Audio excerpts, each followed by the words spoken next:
Hello, boys and girls, and welcome back. Today's book we're reading is First Ladies, Michelle Obama by Jill C. Willard.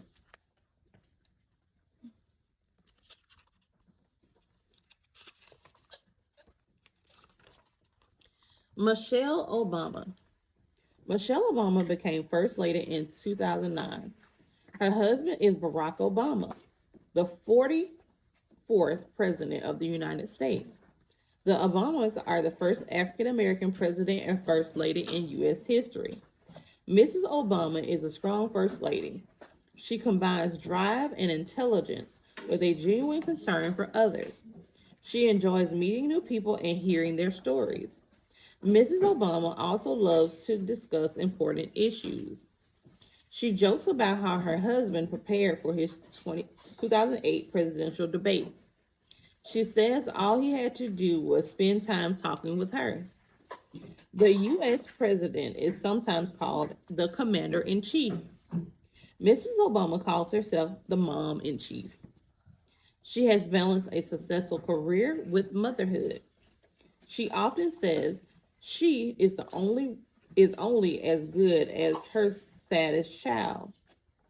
It is clear that Mrs. Obama wants the best for her family.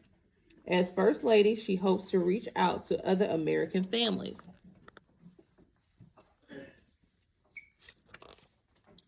South Side Girl. Michelle Robinson was born on January 17th, 1964, in Chicago, Illinois. She was the second child of Fraser and Maureen Shields Robinson. Michelle's brother Craig had been born in 1962. Both Fraser and Maureen had grown up in Chicago's South Side community. They raised their families there too. Fraser and Maureen rented a small apartment from Michelle's great aunt. The apartment had just one bedroom, so the Robinsons built dividers to split their living rooms three ways. As a result, Michelle and Craig each had a bedroom of their own. Maureen stayed at home to care for Craig and Michelle. Fraser worked at Chicago's water purification plant. He suffered from multiple sclerosis. Many days he left for work on crutches. The Robinsons were close. They never had a lot of money, so as a special treat, they had pizza on Friday nights. They usually spent Saturday nights at home playing board games. For several years, the family took a week-long vacation in Michigan. All right, and that's a picture of Michelle when she was younger and a picture of her brother Craig. Early responsibility. Fraser and Maureen raised their children to think independently and to be responsible. Maureen gave Craig and Michelle their own alarm clocks before starting kindergarten. She wanted them to learn to get themselves up and ready for school. However, Michelle found her own way to get up. She let Craig wake to his alarm. Then he woke her when he was finished using the family's single bathroom. Michelle's parents did not agree with her plan, but because they didn't argue with her plan because it worked. Craig and Michelle were expected to help around the house too. They took turns washing the dishes. Michelle was also responsible for cleaning the bathroom every Saturday. Even with these responsibilities, Michelle still had time to have fun. She and Craig liked to play Monopoly together. Michelle also enjoyed playing with her easy bake oven and her Barbie dolls. When either Michelle or Craig misbehaved, Fraser did not raise his voice. Instead, he told them he was disappointed in them. Michelle hated to let anyone down. Learning her father felt this way would bring her to tears. All right, and that's a picture of Michelle's mom, Maureen. And it states Maureen Robinson became a secretary once her children entered high school. She later retired to help care for Michelle's daughters. Focus student. Michelle always worked to do her very best. Growing up, she took piano lessons from her great aunt. Michelle was so devoted that she would practice until someone made her stop. Michelle also learned to read before starting school at Bryan Moore Elementary. Later, she skipped second grade. In high school, Michelle continued to do well. She attended a magnet school in Chicago. It was called Whitney M. Young Magnet High School. To get there, Michelle had to travel more than 10 miles. She rode across the city each day by bus or subway. Michelle was a determined student. In typing class, grades were based on how fast the student could type. According to the teacher's formula, Michelle earned an A. However, the teacher later said that she did not give A's. Michelle challenged the teacher for not following her own rules. Eventually, the teacher awarded Michelle the A she had earned.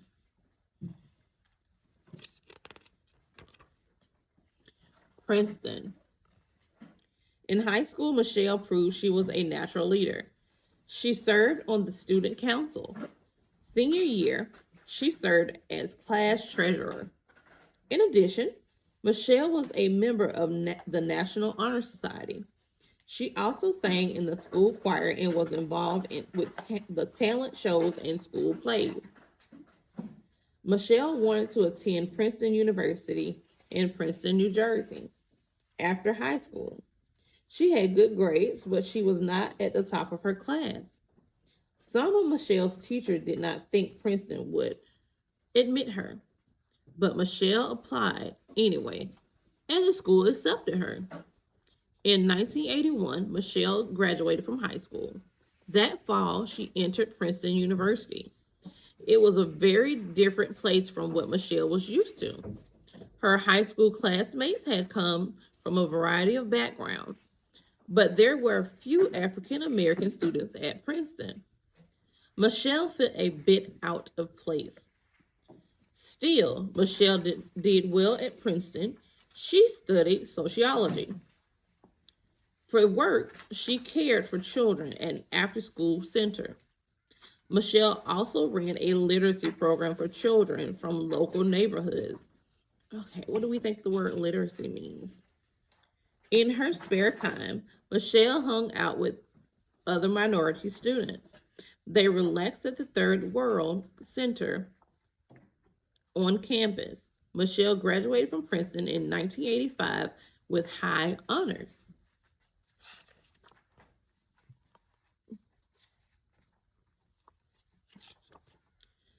Law school to lawyer. In fall 1985, Michelle entered Harvard Law School in Cambridge, Massachusetts. Like Princeton, there were few students of color at Harvard. Michelle felt some racial divide she had experienced at Princeton, yet she was determined to succeed. Michelle studied hard. She also gained work experience at Harvard Legal Aid Bureau. There, she represented poor clients free of charge. In her spare time, Michelle recruited African American Harvard graduates to serve on the Black Law Students Association panel. Meanwhile, Michelle participated in demonstrations. The, demonstrate, the demonstrators demanded that Harvard admit more minority students and hire more minority teachers. Michelle also worked to recruit more African American students to attend Harvard. Michelle graduated from Harvard in 1988. She quickly landed a job at the law firm in Chicago called Sidley Austin LLP. There, she worked as a junior associate. Michelle focused on intellectual property law. She helped clients protect creative property such as their investments and artwork.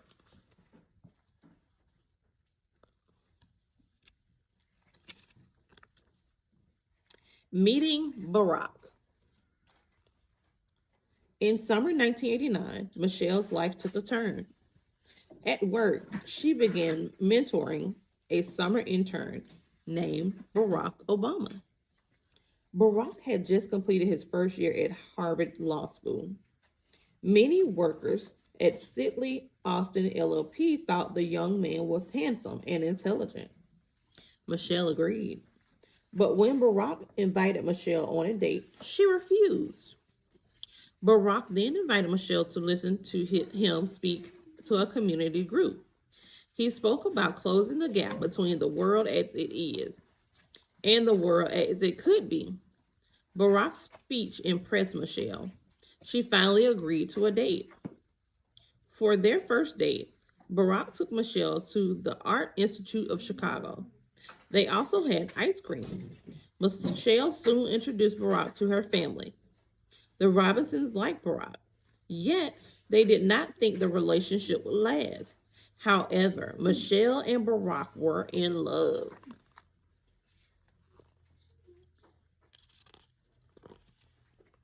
Change of heart. In 1991, Michelle's world crumbled around her. Her father died from multiple sclerosis. Around the same time, a close friend from college passed away. These events made Michelle realize she needed to do work she loved. As a lawyer, she made a good salary. Yet, she felt the work was dull. Michelle wanted more meaningful work. She hoped to find a job helping her community. Michelle knew she would make much less money working for the community. This would make it more difficult to repay her student loans. Barack pointed out that it would be easier to be financially it would it would be easier to get by financially if they were married. Michelle had to agree. Soon, Michelle began writing many letters to inquire about job openings. She sent them to local charities and city departments. One of Michelle's letters arrived at the office of Chicago Mayor Richard M. Dolly. Michelle was invited for an interview at the mayor's office. She accepted a job there as an assistant. Michelle felt excited to start her new career serving the public. Soon after, she also accepted Barack's marriage proposal. They married on October 18th, 1992. Working mom.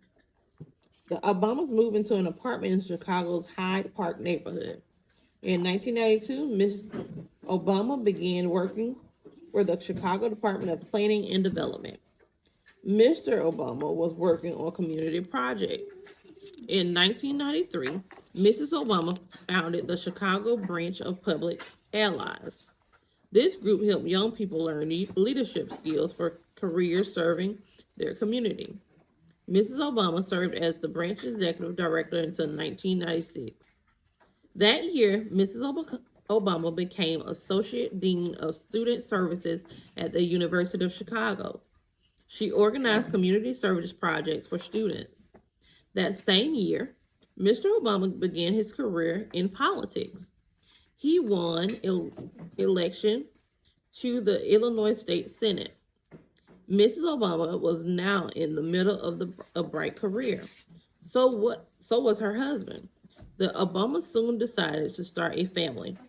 In 1998, they welcomed their daughter, Melanie Ann.